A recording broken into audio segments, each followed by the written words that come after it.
So Marie, take Hi, it away. everybody. Pardon the noise. They're remodeling the outside of our building, and I tried to go to another apartment, but I couldn't get internet. So hopefully you can hear me in between the drilling sounds. Margaret is a registered certified dietitian, received her master's degree from the University of Alabama, and lives in Tennessee. I love Tennessee. Welcome to Oregon.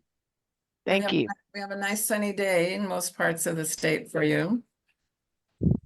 Margaret and Cindy and I met on the phone a few weeks ago and talked about some things that we thought would be helpful and important. And if you think of questions, let's finish the presentation, Margaret, and then field questions at the end. Okay. We hope to not go over an hour and a half today. We will schedule a another Zoom get together for all of us in about 6 weeks or so, so we can do some real catch up with how we're doing with our Waldenstroms. So welcome, Margaret. Well, thank you very much for that nice introduction, Marie and Cindy, for the invitation.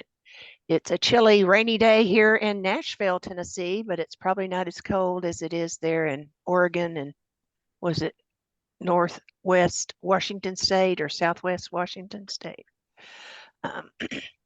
So can you see my presentation cover slide? Yep. Yay! Roll I up. love it. Love it when technology works, right? All right. Well, it's my pleasure and honor to be with you all today. Cindy and Marie and I talked several times and tried to come up with some topics that you'd like to discuss. We can take questions at the end. That's a-okay. I put them in the middle, but we'll skip over that. How about that? All righty. So I am with the Nutrition Education Services Center of the Leukemia Lymphoma Society. I'm the manager of nutrition education. I'm a registered dietitian and also a certified diabetes care and education specialist. Many of the people with whom I speak also have diabetes, so that's, I think, a good combination. So I thought we'd start with just a little brainstormer or opening warmer. Please raise your hand if you are a survivor with Waldenstrom's. Okay, got several there. All right. Raise your hand if you're a caregiver for someone with Waldenstrom's.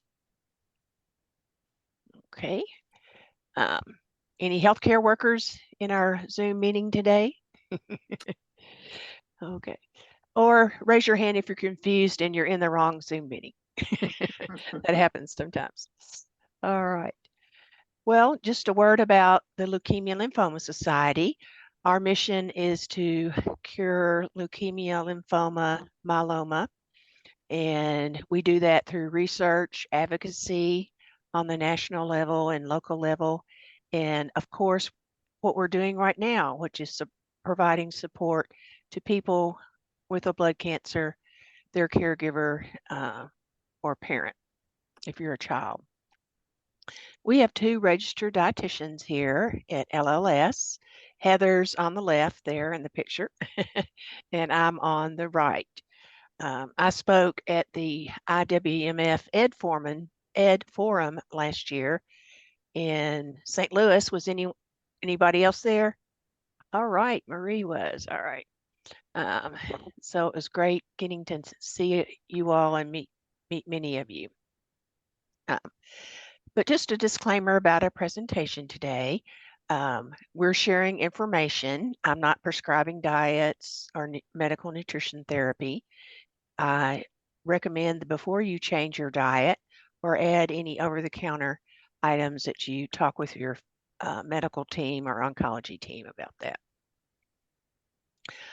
I put it in the chat, but we do have a beautiful nutrition website, which is LLSnutrition.com.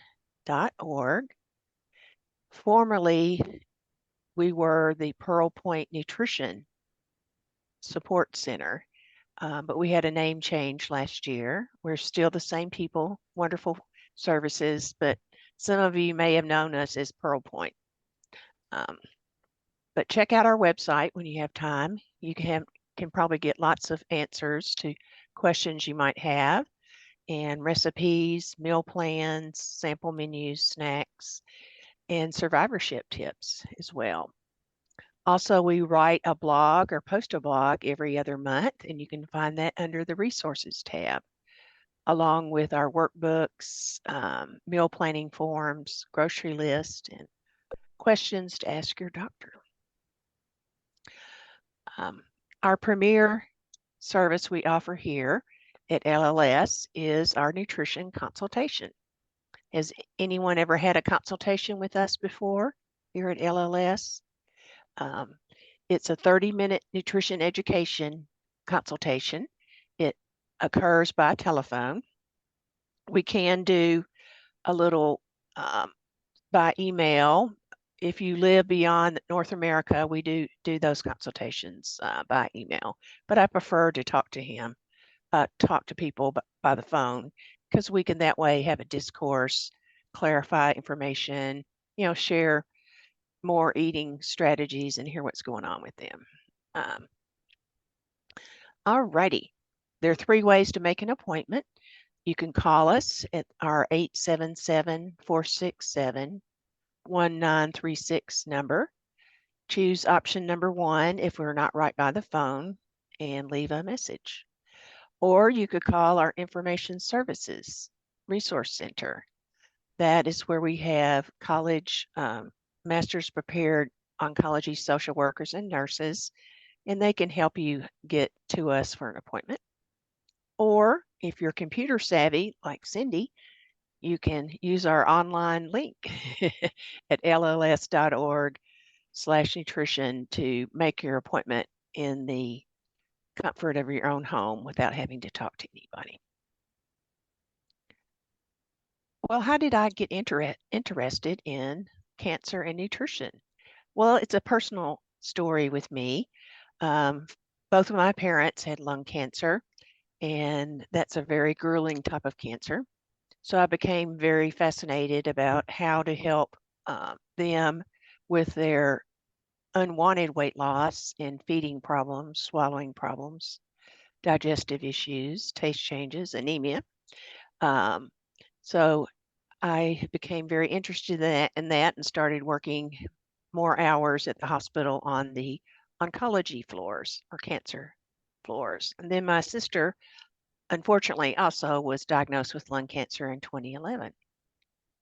So I know firsthand a little bit about caregiving, trying to listen to people, to see what's going on with them, and how to offer suggestions when they're open to it. All righty. So I hope today my goal is to empower you all to make some healthier food choices if you need to. If you don't need to, I hope you feel empowered to stay the course and continue choosing a variety of healthy foods and beverages when you can. I was going to take some questions right now, but we'll say that to the end. How about that? Just a little bit of an agenda.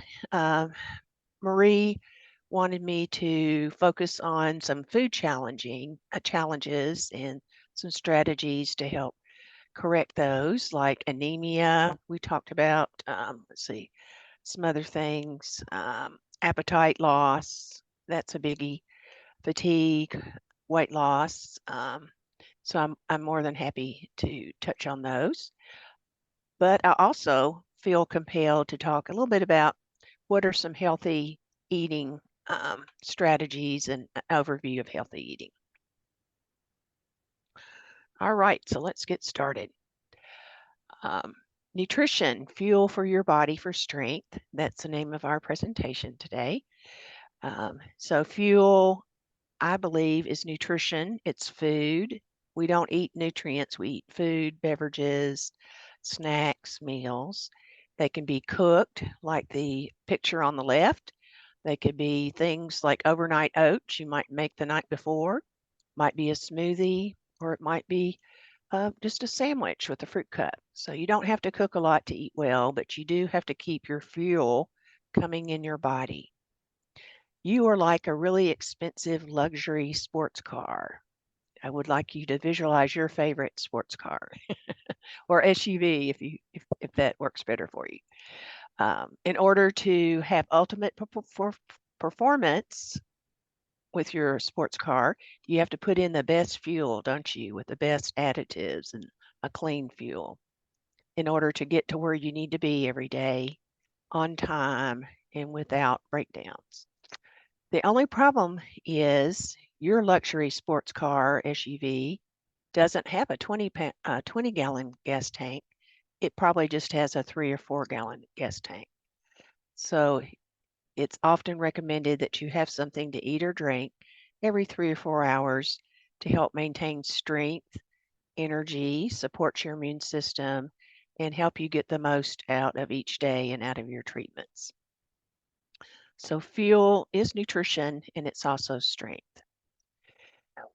But there are many, many fuel choices, aren't they? We get questions about which diet should I be on? Should I follow the latest movie star diet or the one the TV or YouTube doctors recommending? I don't recommend diets. Diets are kind of a 4-letter word. I don't know if y'all ascribe to that. But diets sometimes are very restrictive.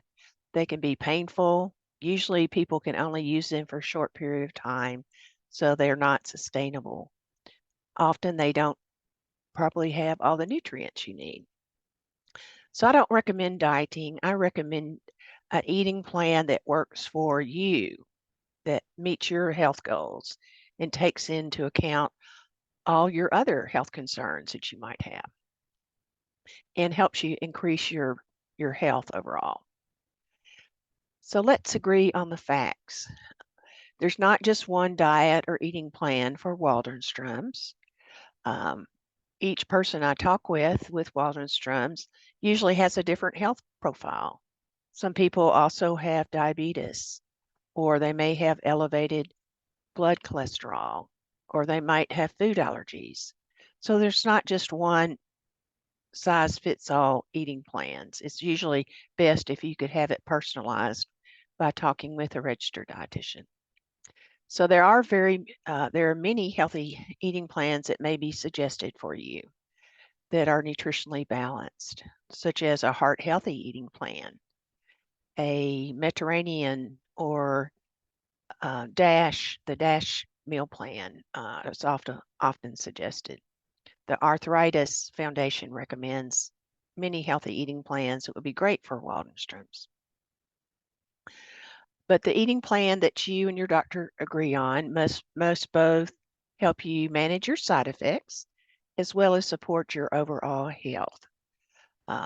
Sometimes they're at odds with each other, but I feel with the help of a good dietitian, you can get that accomplished. And of course, your eating plan must fit in with your food budget, your resources, your cooking abilities and skills.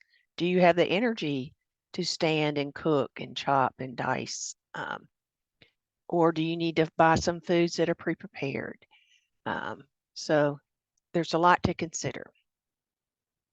We have a wonderful podcast called Making a Difference Through Nutrition that one of our registered dietitians recorded. I love the perspective she presents. And so if you like podcasts, I encourage you to check that out. Well, Marie and Cindy and I talked a little bit about symptoms of Waldenström's. There are B symptoms that are sometimes called B symptoms: fever and night sweats, which increase your caloric requirements, right? Weight loss, unintentional weight loss, which can greatly impact your ability to perform your activities of daily life, enjoy your schedule, and get around during the day. Later on, you might also have enlarged lymph nodes, which may, if around your neck, can affect your swallowing, and ability to get your food from your mouth to your stomach. Large spleen and liver may occur, which triggers the inability to eat a large meal at one time for many people. So using smaller meals but eating more often is often a suggestion if your spleen is enlarged. Later, with Waldenstrom's, you may also possibly experience reduced renal function, peripheral neuropathy, or bleeding from nose and mouth. So all of these side effects can really trigger a lack of motivation for eating, decreased appetite, perhaps decreased ability to grocery shop and prepare meals like you did 2, 3, 10 years ago. And you may also express or encounter some changes. Well, why is weight loss a big deal? Well, I know many adults have been striving to manage their weight most of their adult life. But weight loss during cancer treatment can cause a whole cascade of problems, such as burning lean body tissue or muscle instead of fat. It can lower your infection ability to fight infection, and it can trigger inflammatory processes. All this can have a reduction in your strength, the amount of plasma and the different cells that you need, as well as your lean body mass. And lean body mass we'd like to maintain or increase because that's directly attached to our metabolism and ability to fight off germs. Weight loss can also fail to regulate our hunger hormones, so that can be a problem if you use hunger as a signal to remind to eat. All this goes together to compromise your immunity system and can, of course, decrease your quality of life and inevitably your response to treatment. So I try to help people, if you're going to want to lose weight, lose it very slowly, work with your oncologist about it, and might be 1 or 2% weight loss over several months, not 5%. So what are some solutions to help manage some of your side effects like weight loss, digestive problems, inability maybe to make enough new cells? Well, one, eat on a schedule, not by your hunger level. Did you know that cancer treatments and normal aging can destroy our appetite sensors all up and down our digestive tract? We used to think we just had hunger signals in our brain and stomach, but now we know they're even lower in our digestive tract and our colon. But they can be destroyed also by medications you take. So you can't use hunger as a reason to eat. Use the calendar, or use a timer, or use your smartphone to set some kind of reminders for you to eat every 3 to 4 hours. Use small amounts of food and beverages, but eat often. If you're having digestive problems, if you're having a lot of gas, pain, constipation, or diarrhea, small amounts of food are often better digested than 1 or 2 great big meals a day when you have digestive problems, like GERD or heartburn, especially, or burping. So put fuel in your luxury car often. How do you plan a meal for maximum nutrition? I think it starts with having foods from 3 different food groups at a meal. Well, what do I mean by that? Well, if you think about school and the food groups that we learned about, like vegetables, fruits, grains and starches, milk, protein, when you have at least 3 different food groups at a meal, you're going to get a lot more nutrients as fuel, aren't you, than if you just had a bowl of pasta or a bag of popcorn. So having a multiple variety of foods at a meal. Number one, helps you get more nutrition. Number two, the nutrients in those foods often help one another be better absorbed. For instance, when we have a food rich in vitamin C at a meal, that helps you absorb iron much better from plants. When you have vitamin D during the day from fish or nuts, that helps you absorb calcium from your foods. I recommend in treatment that you try to have protein at each meal. The protein can be from plants or animals. It can be beans, peas, tofu, nuts, seeds, or it could be eggs, chicken, fish, turkey, ham, lean red beef, etc. So have a variety of foods at a meal. If you have issues chewing, swallowing, and digesting food, modify the type of preparation that you use for that food. I think one myth that people as they embark into cancer treatment have is they confuse wellness nutrition, what they did in wellness as an adult, or maybe in their 20s and 30s, with oncology nutrition. Wellness nutrition, sometimes we think of as having salads a lot, chewing on raw veggies, nuts, seeds, fruits, all throughout the day. Well, sometimes cancer changes your digestive tract.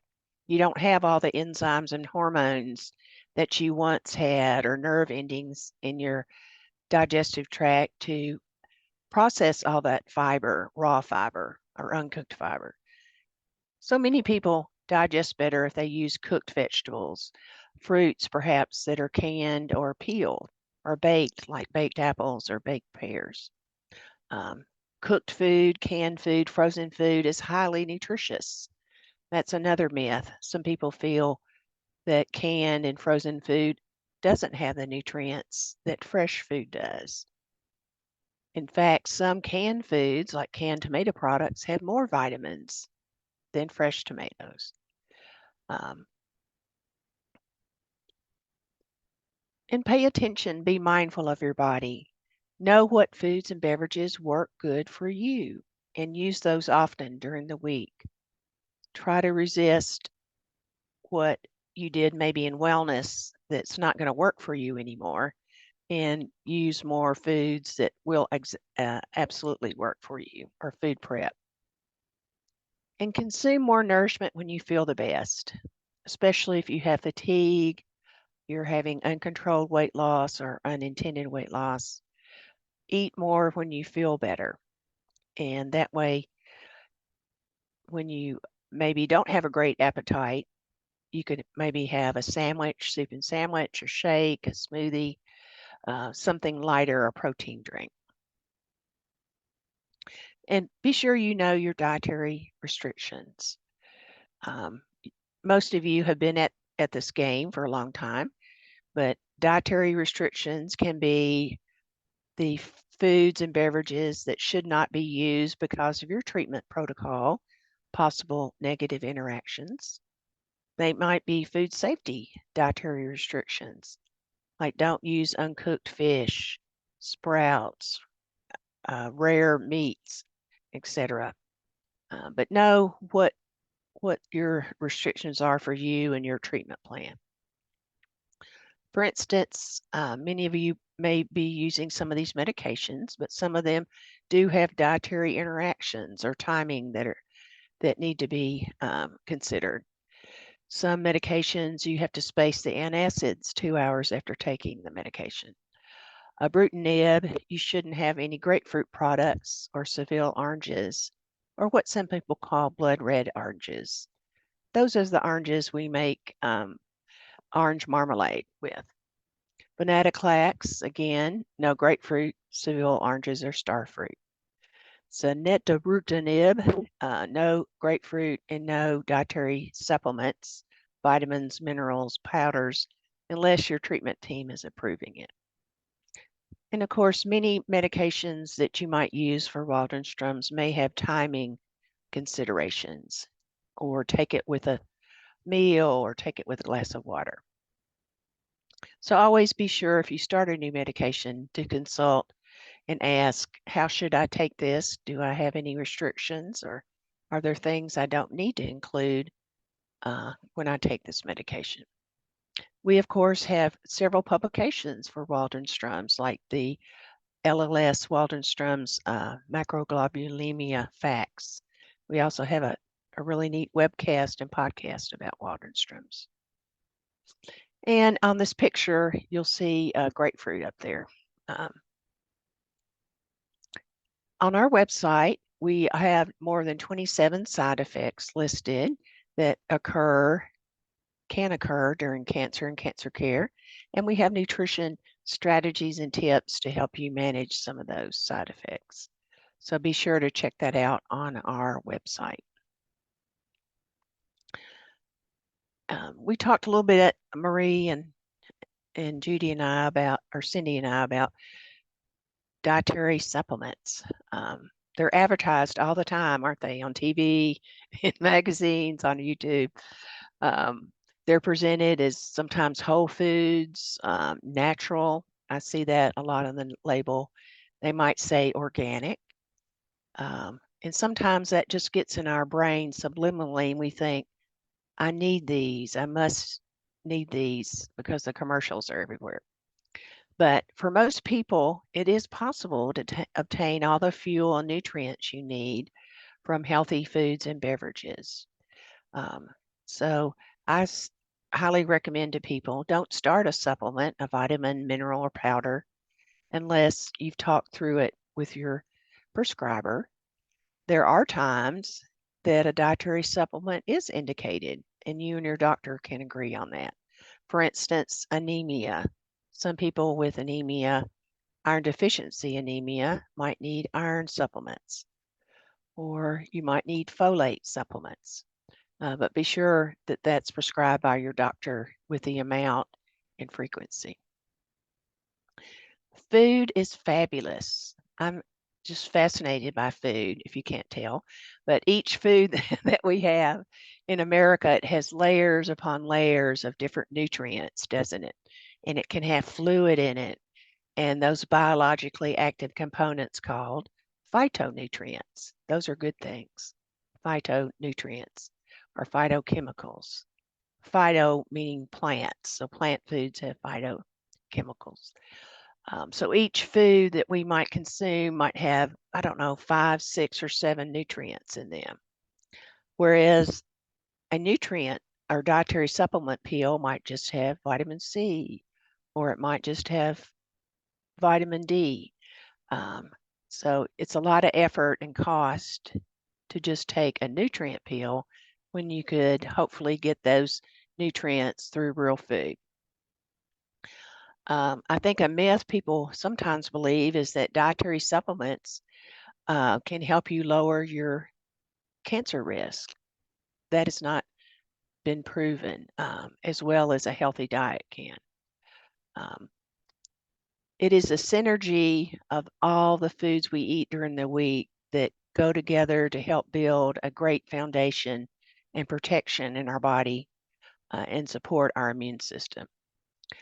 And as we discussed earlier, some nutrients can actually interact with other medications, your treatment, or other nutrients that you're trying to absorb.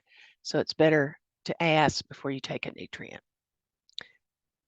And more nutrients in a supplement isn't always better.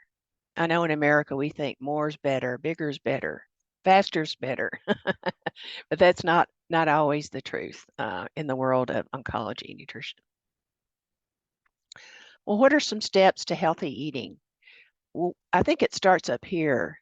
You have to, number one, believe, that food is going to help you, and eating healthfully, 75, 80% of the time is going to support your immune system and energy. So it's the collection of foods or patterns of foods that actually help us be healthy. I don't believe in superfoods or a food is bad or good. I think those are kind of labeling, which I don't like to do, or discrimination against food. All foods fit. Sometimes you might need to eat less often or in smaller servings of certain foods, but I think they could all fit into your pattern. It's important to eat a variety of foods each week. I don't know if you've heard of the GUT project, GUT project, but they're looking at the human gut, specifically the microbiome, the good bacteria in our gut. You probably heard of the gut microbiome. We also have microbiome on our skin. It's all over our body, but the gut microbiome is being studied quite a bit because 80% of our immune cells are made in our gut. So if we can keep our gut healthy, if we can keep the collection of microbiome, the good bacteria, to be high quality and big, the theory is that you can be healthier. Well, what helps you keep a healthy microbiome? Well, in the gut project, they looked at plants. Eating plants is a big part of building a healthy microbiome. Plants digest down into prebiotics in our gut that good bacteria can eat, right? So people who eat only 12 plants a week have the smallest and poorest quality of microbiome. What do I mean by 12 plants? Well, you count the plants individually. Like if you have wheat bread, that's one plant. If you have rice, that's 2. If you have oatmeal, that's 3. Bananas, 4. Green beans, 5. Radishes, 6. Peanuts, 7. Pistachios, 8. So if you just have a very narrow variety of plants that you eat, that's not a good thing. People who had 30 or more different types of plants each week had the biggest microbiome and the best quality microbiome.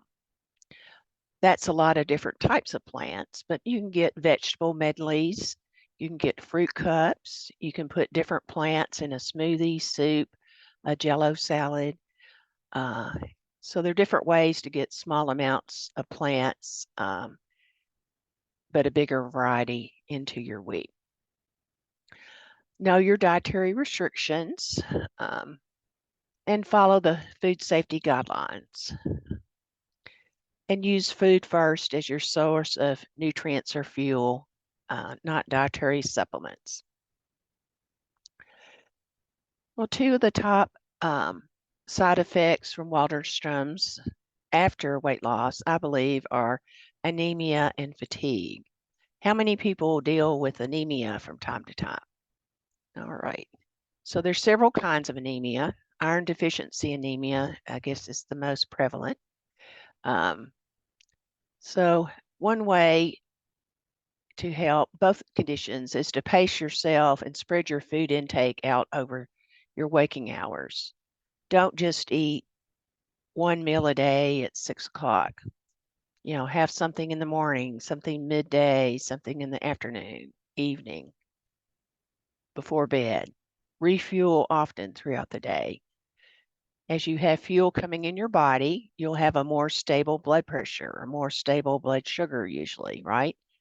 And the more times you eat, the more nutrients you consume, so the more fuel you get. If you're fatigued, ask for help in shopping and food prep. Often people want to help, but they don't really know how.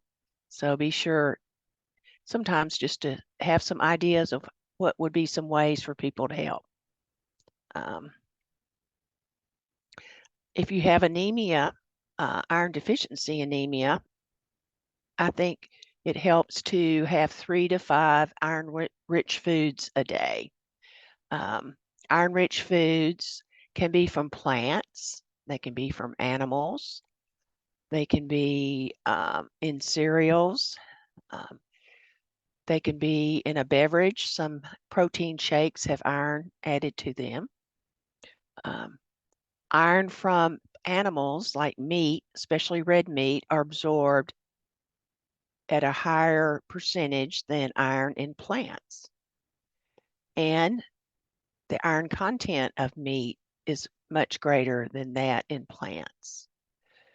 So a piece of lean hamburger or lean pork chop, could possibly have 6-8 grams of iron, right? Whereas spinach might have 3 to 4. So try to choose iron-rich foods often. In America, we're very fortunate because some of our foods are enriched with extra iron, aren't they? Some of our breakfast cereals can have 18, I should say milligrams of iron, not grams. Some breakfast cereals can have 18 milligrams of iron. They'll say it very proudly on the label, good or excellent source of iron. If you look on the nutrition facts label under iron, if it has 20% or more of the recommended daily amount of iron, that's an excellent source of iron. That food is. Okay. Avoid dietary interactions and intolerances that may interfere with your food digestion and, in the case of anemia, absorption. Since we're talking a little bit more about anemia, coffee and tea contain a phytonutrient called polyphenols. Polyphenols. They're usually a great thing, but they compete with iron absorption and cause it to be greatly reduced in iron absorption. So a cup of coffee with a hamburger reduces the iron absorption 34%. Tea with a hamburger might reduce it 60 or more percent. So time your coffee and tea to an hour before you eat or 2 hours after you eat if you're struggling with getting your iron built back up. If you have trouble with absorption, say you have a lot of loose bowels, figure that out. Are you having an interaction with another food like salads? They're very difficult to digest, and in some people can cause loose bowels. Are you sensitive to the lactose in milk and ice cream? If so, switch to those that say lactose free. Use physical movement daily if you're fatigued and you're approved for physical movement. Clinically, physical movement is about the only thing that's shown to help address cancer-related fatigue. So try to put more movement in your day, if at all possible. Stay well hydrated. It's important for all of your nutrients and fuel to be distributed all over your body with a great amount of blood volume. Water, tea, coffee, juice, milk, soups can all help with that to have a good hydration level. And try to nourish and hydrate on a schedule. I know some people, if you're older, your bladder doesn't cooperate at night, so they may not drink anything much after 4 or 6 p.m. But do remember to have fruits, sauces, soups, vegetables that do have a lot of moisture so that you can still get moisture and hydration into your meals. And be sure to include other food sources of important nutrients. If you need to build new red blood cells, new iron cells, you have to have adequate protein in your diet, don't you? It's not just the iron that's necessary. So getting protein at each meal and at least one snack, I think, is important. Include a source of vitamin C every day. Vitamin C helps you absorb iron from plants or from non-meat sources of iron. So have tomatoes, oranges, potatoes, cantaloupe, strawberries, sweet peppers. They all are good sources of vitamin C. Or have a juice that's fortified with vitamin C. If you have anemia related to folate, you might need to increase your intake of folate. And other key nutrients can be calcium and fiber as well. We do have a lot of cooking and nutrition videos on our LLS website. So if you're curious about making some new recipes, check those out. We also have a nutrition handbook, which you have a little slide about it. I know you can't see it, but they have recipes in the back, which are featured in some of these videos for you. Well, what are some of the benefits for you to get on board with from healthy eating? Well, number one, you can feel stronger. You're getting fuel in your body every 3 or 4 hours. So you're going the distance in your luxury sports car, right? So you're going to feel better. Your blood sugar is going to be more stable. Your blood volume will be better. Eating healthy choices can help you manage your side effects, can help guard your cognitive function. It can help decrease some of your complications from your treatments. And of course, healthy eating is a key to support our immune system. What are some healthy ways to eat if you have Waldenstrom's? Well, most of the research is pointing toward plant-based eating. Plant-based eating, by our definition, is not only plants, but it's making plants the majority of your plate, bowl, or meal. When I grew up, it was the opposite. Meat was the majority of our plate, or 50% of the plate, especially if you're having, the minister over or guest on Sunday lunch. Meat was half of the plate, and then you have a big glob of macaroni cheese and maybe a little tad of green beans, and that was it. Well, knowledge has shifted, so now it's recommended to make plants the focus of your meal. So fill at least half of your plate with vegetables or fruits and vegetables. Those are plants, right? Make hopefully 25% of your plate be starches or grains. Whole grains are those grains that still have the bran on the grain. So they give you more phytonutrients or more cancer fighting properties. So at least have 3 whole grain servings a day. Aim for minimally or moderately processed foods. When we have foods that are just minimally or moderately processed, you still see where it came from, right? You might have applesauce or you might have canned apples, but you still know that's from an apple tree, right? But if you make it into an apple fritter or an apple flavored coffee creamer, it doesn't really resemble the apple anymore many times. So that's ultra processed. And it's suggested to use ultra processed foods sparingly. Why? Well, they have many of the nutrients taken out of the food during processing, and other preservatives, salt, fat, and sugar could be added back. So you're not getting a good food budget buy if you use a lot of ultra processed foods like desserts, candies, chips, cake, etc. We can't grow our own food, or I can't. We have a small garden every year.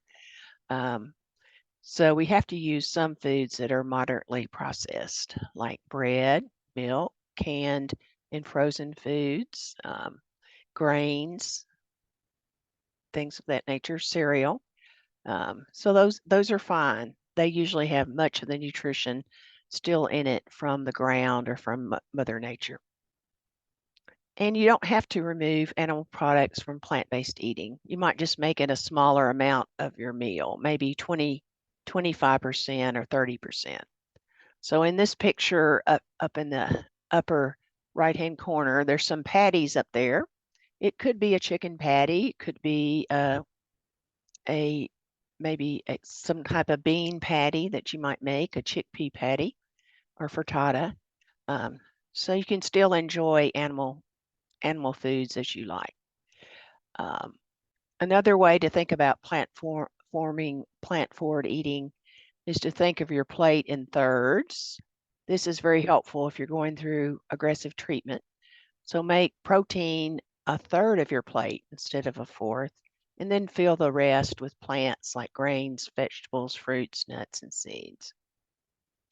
If you're looking for recipes and other information on cancer fighting foods. The reference there, www.aicr.org, has some great articles written by registered dietitians and specialists in oncology nutrition.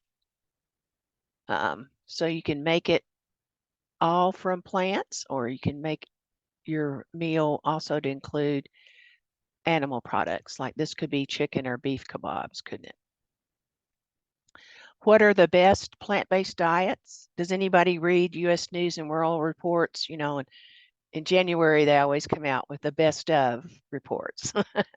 So they have the best of plant-based eating and a lot of other things too, probably cars and trucks too. But the flexitarian diet was their vote this year for the best plant-based diet. Anybody heard of flexitarian eating before? It's a fluid type of meal plan. You could be vegetarian, or you could have chicken, fish, meat occasionally. So it's flexible based on your situation. Maybe food prices, maybe meat's too high and you want to just stick with beans, you know, tofu, nuts, and seeds as your protein. So it's a flexible type of eating plan. The second best, they say, plant-based diet is a Mediterranean way of eating. And then tied for number 7 is the MIND diet. I don't know if you've been hearing about the MIND diet, but MIND stands, is an acronym. It stands for the Mediterranean Dash Intervention for Neurodegenerative Delay. The DASH diet was developed to help people control their blood pressure, but we also use it a lot in cancer care because it's a great meal plan if you're trying to improve your health. So DASH is also an acronym for Dietary Approach to Stop Hypertension or High Blood Pressure. So this really was a real shakeup from last year, because last year the Mediterranean diet and the DASH diet tied for number 1 as the best plant-based diets. So just a little fun there if you like to look at polls. But plant-based diet can give you a lot of advantages. It helps fight cancer cell formation and replication, rapid, division and replication, while helping you rebuild healthy cells, tissues, and veins in your body. It can help regulate hormones in your body. It can reduce certain types of inflammation. Inflammation can be from diet. It can be from chronic stress. Inflammation often can be caused by cancer treatments. So if you can reduce it a little bit by your food choices, that's a huge plus. Plant-based eating can also help reduce DNA damage due to the plant phytochemicals or plant components that are carried in those foods. And plant-based eating also reduces risk of other conditions and diseases other than cancer, like diabetes, high blood pressure, and high cholesterol. And we have a nice blog about that on our website if you like to read blogs. So eat the rainbow. That's a big message. Mother Nature has given us 6 to 7 different colors of food. They each have their own special advantage or phytonutrient. So if you eat 4 to 5 different colors of food, plant foods each week, you're going to get a lot of coverage to help you rebuild healthy cells while you're reducing, hopefully, the replication and division of cancer cells. So eat lots of colors each week. So that concludes my presentation. I hope I've empowered you to use more variety, time your foods to help your fatigue, weight loss, and anemia. Learn a little bit more about amounts and textures of foods that might help you digest your food more efficiently with less side effects, and a few eating plans. I couldn't conclude my talk without sharing some more of our resources. We have the information specialist We also have a huge popular program called the Clinical Trial Research Center. So that's if you're interested in clinical trials, they can help you find one possibly, as well as us registered dietitians. You can chat with the information specialist, email with them, or call, either way. We have lots of nutrition information. Our nutrition handbook is very popular, as is our food assistance resource and tips. We have information for caregivers as well as patients. We're updating our food nutrition facts publication, so hopefully that'll be available in the next couple months. And of course, we have Waldenstrom's articles, booklets, and podcasts and programs. They're all free. Does anybody like apps on their smartphone? We have an award-winning app called the LLS Health Manager. It can help you set prompts to help you remember to eat and drink. You can log your food and beverages and share a weekly report with your healthcare team. And it has side effect management that's strictly related to our website. You can also plan menus and share your grocery list with someone that might be helping you grocery shop.